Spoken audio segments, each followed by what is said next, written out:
you're losing, then you're done. Don't come to Las Vegas. I'm banking on that you can score, and I'm making a point not to go to Las Vegas, 'cause I don't trust. Well, hello and welcome back to another Stogie review on location. I am here, day 3 of the IPCPR 2008 convention in Las Vegas.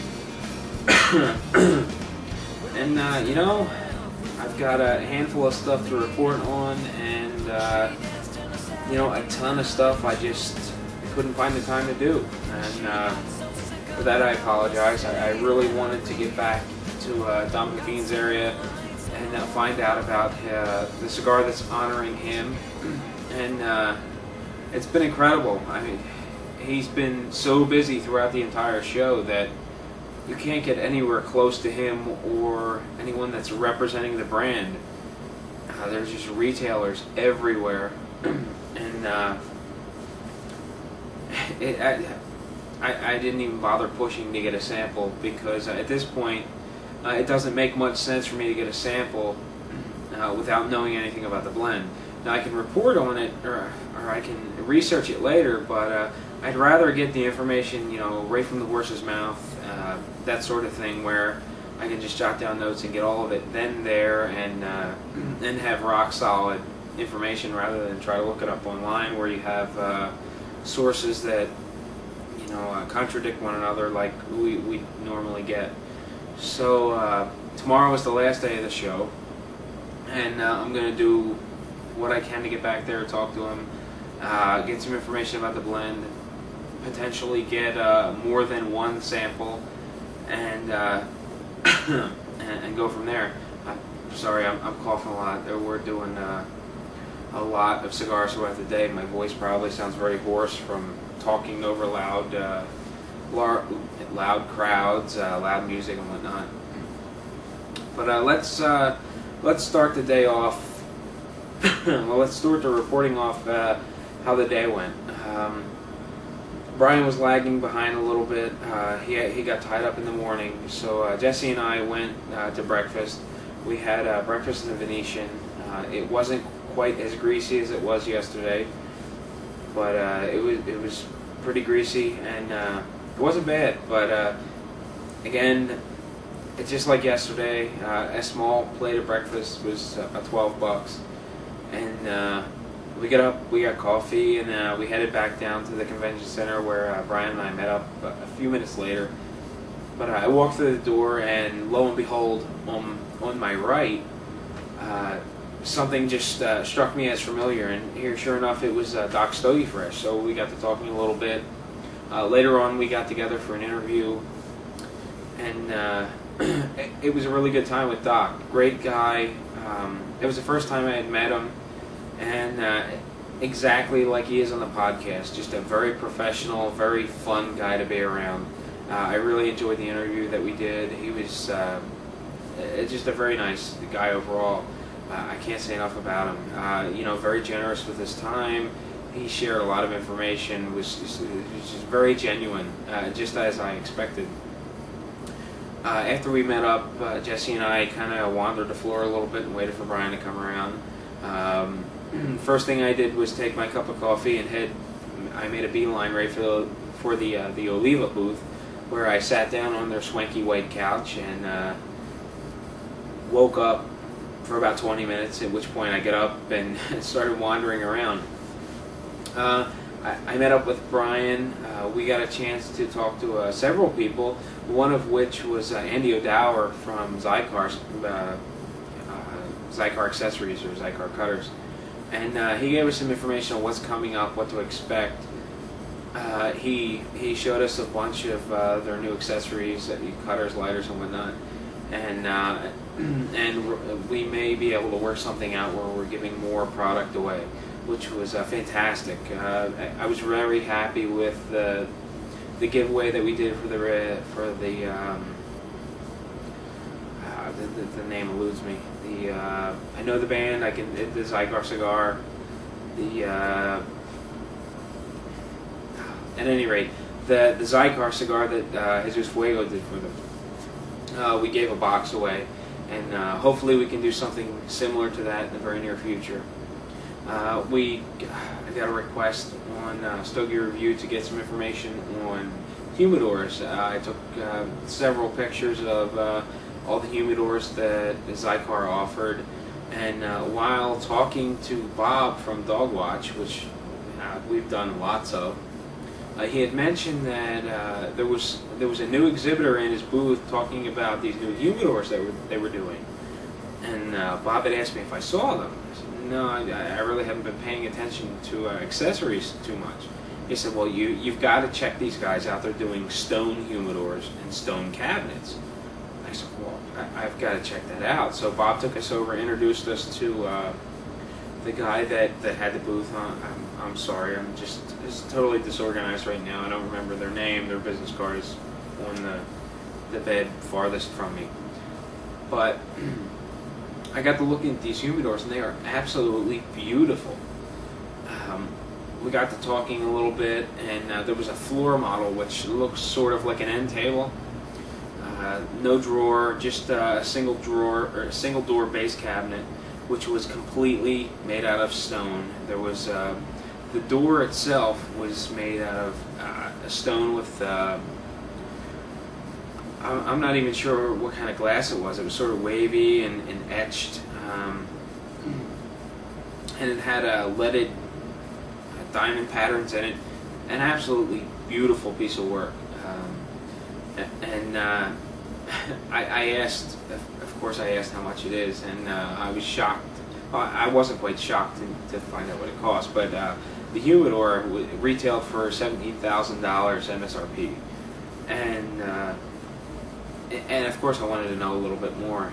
The humidor itself weighed 300 pounds. It was just this, I mean, small, standard base cabinet height of probably 34 inches. And it was just a beautiful piece of work. Being in the furniture business for so long, just looking at something that was very inspiring. From there, they introduced us to the cigar makers on both sides of them, and both of which were very generous, gave us some cigars. One had some really awkward names, but solid cigars overall. And from there, we walked around a little bit more. We got some photographs, some information from Devil's Weed in addition to what Jerry got. I walked around some more. Now, after walking the convention floor, I wanted to kind of touch base with some of the people that I knew. One of which was Drew Newman from Jason Newman Cigars, most notably Castoray Cigars.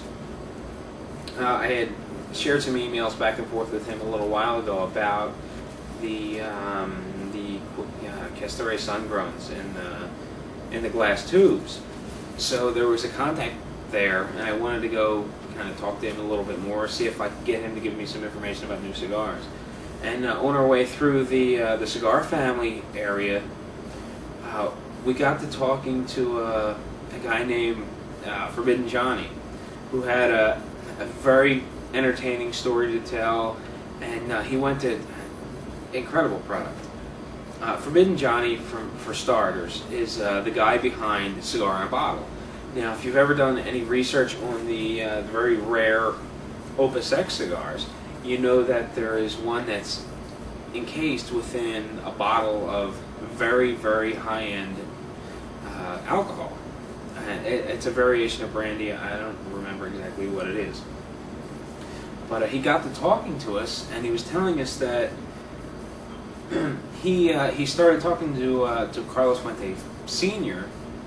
about this new product that he was looking to put on the market, and he gave him some samples blind, didn't really give him any information on it, and Carlos, you know, it's a beautiful sort of grape brandy, and Forbidden Johnny goes, no, it's not a grape brandy, it's an apple brandy, you know, the forbidden fruit. And at this point in time, they were developing the Forbidden X, so it just kind of worked out. So he said that he was in the Dominican Republic, and Carlos Fuente literally knighted him with a a Forbidden X cigar, and knighted him as Forbidden Johnny. And there was this big entertaining story, and I can't say enough about it. It was very, very entertaining. And from there, they began developing the Forbidden X cigars within the bottle of this very, very high-end brandy. And out of nowhere, Johnny just goes, "Do you want to give it a try?" And of course, me and Brian are standing there going, "Of course we want to give it a try. I mean, this is something that we'd never be able to afford on our own." A shot of this stuff at Casa Fuente goes for $60 a shot, and the bottles are roughly $600 a bottle. So of course, I want to try high-end liquor that I'm never going to buy. And not only does he give us sample, but he gives us another sample and another sample and another sample, and he was just a very, very generous guy who was just so enthusiastic and willing to give us any time that we wanted to. We took several photographs of the cigar in a bottle, and it was encased in this glass case, and he had people lift it right off of this $600 bottle, high-end liquor with a cigar in it. And here we are taking photographs of an uncased high-end stuff. And they were just very generous and very, very nice. We did an interview with Johnny, Forbidden Johnny. Excuse me. And I'm really excited. I hope you get to see it. And anyone that's got that kind of money, I really hope you get a chance to try this stuff. It was fantastic. I really don't know that I would comfortably spend that kind of money on a shot. Actually, I should say I know I would never be comfortable spending that much money on a shot after, knowing what I make at the end of the year. I'd never feel comfortable spending that kind of money, but it was very, very, very good. And Johnny was just very generous with his time. From there, we went along, and we ended up talking to Nestor Miranda. Now, Nestor Miranda is behind Miami Cigar. And Miami Cigar produces Tatiana, the Nestor Miranda Special Selection, and the Don Lino Africa.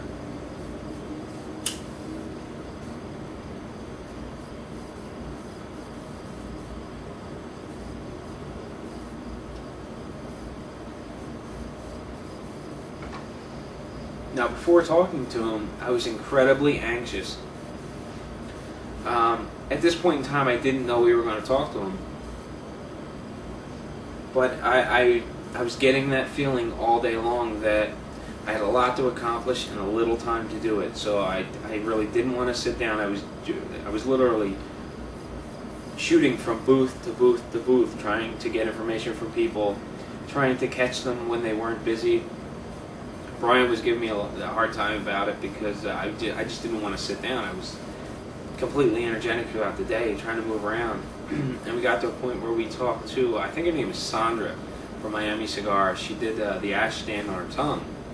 She called us over, and we walked up to her and talked to her a few minutes, and I told her what we were trying to do, and she looks at us like, duh. There's an interview sitting right here next to me. Get out your equipment and do it, because Nestor Miranda was sitting right next to her. And of course, we listened to the woman and did exactly what she said. And we did an interview with Nestor Miranda, and not only was he very, very kind, but he broke industry news to us right there on camera. He said, no one knows this, but I'm revealing it to you first. Tony Bahia Cigars is now being handled by Miami Cigar. Now, I'm not quite sure if that means that they were acquired by Miami Cigar, which actually I think it does mean that. But I couldn't believe that he was so generous to the press, that were going around, and he broke news to us. And he'd never met us before, and I guess we impressed him, and just a very generous guy, and I can't thank him enough. I couldn't believe it. He gave us some information on that, and some of the new Nestor Miranda special selection sizes that are coming out with Jill Lancero. And things kind of evolved. We talked for a little while off camera, and he was a very nice guy. After we got that interview done, we were running around, and we met up with Cigar Jack, Jesse, and he had mentioned that he got a bunch of Christoph samples, and we should shoot over and talk to Glenn. So we did, and Glenn was generous, very generous with his samples, with Christoph samples. And we got a chance to do an interview with him where he outlined his new cigars, and he gave us a good amount of time. And again, a very generous manufacturer. From that interview, we were kind of wrapping things up, and we shot over to the Arganese booth where, from the beginning, or well, day 1.5, we were supposed to get together with Joe from The Sopranos and Gene Arganese to do a real quick sort of informational piece on the new cigar that they're doing together. Things just didn't work out the first day. The second day really didn't work out either, but we wanted to get over there today and get things ironed out and get a time just worked out. They ended up doing an interview right there on the spot, impromptu, before the convention center turned the lights off, and that went very, very well. And you know, I went from being very anxious about not having enough content over the entire day's time of 7 hours or whatever it was, to actually feeling pretty good. So I was hoping to get a lot accomplished tomorrow, but I just got a call from Brian not long ago, and he said that, well, the flight that he thought was tomorrow night is actually, he's traveling during the night. His flight lands or leaves in the morning, so I'm going to be down one person. So it's going to be a little more difficult, but hopefully I'll manage. And well, the show's going well. Jesse and I went to the Camacho party again tonight. I got yet another Camacho cigars glass. I got two, one for myself, one for my wife. She'd never let me hear the end of it. Let me hear the end of it if I didn't bring one home for her. From there, we went to this big circular bar in the middle of the Venetian, where I met up with Jesus Fuego, Willie from El Titan de Bronze, a couple of the Oliva sales guys, and a couple more random people. Gene Arganese and Sandy Sandra Korn from Arganese were another one, and you know, we had a really good time, sort of in the middle of the casino. And there we had to pay for our own drinks, which, again, being in Vegas, were incredibly expensive.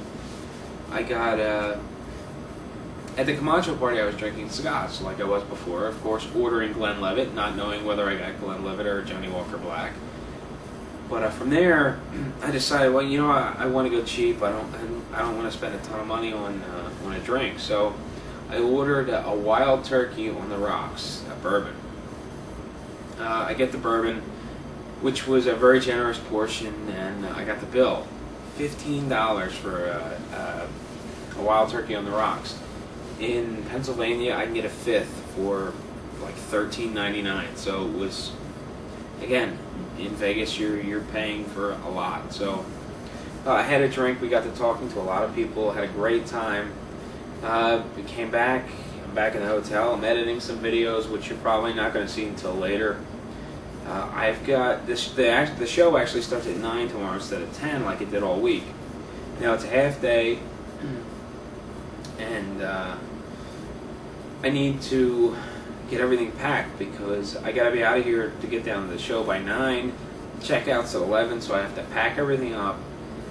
Hopefully the bellhop will hold my my check bag without any issues, and lug my laptop and all my carry-on baggage with me throughout the show. Hopefully get some more information.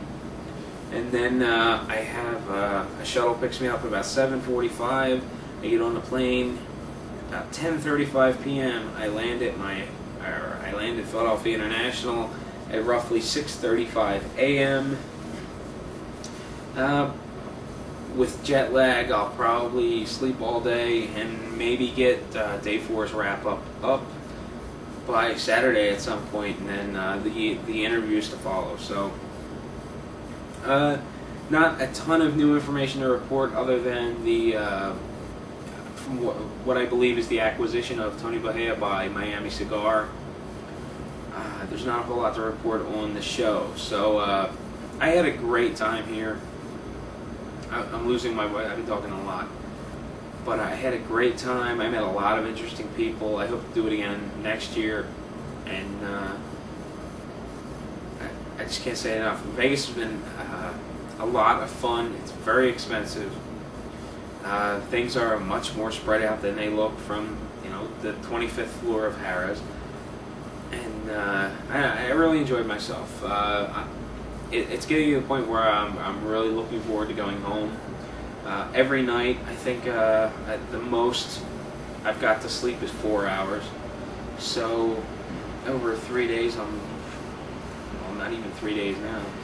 Sunday, Monday, maybe Sunday, Monday, Tuesday, 4 hours at most. 12 hours sleep in 3 days. So it's kind of wearing on me. I'm looking forward to getting home, spending some time with my wife, and taking a break from cigars. As much fun as it's been, I can't taste anything. I'm actually smoking a Don Pepin Garcia Black Label, a Cuban Classic, and it's absolutely tasteless.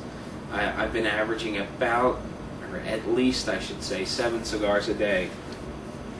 So I'm going to have to take a break. Reviews are going to have to be put on hold a little while until I can actually start tasting things again. And hopefully I can fill in some of the interviews when I take off, so everything will be copacetic. But at any rate, and actually probably until Saturday, happy smoking.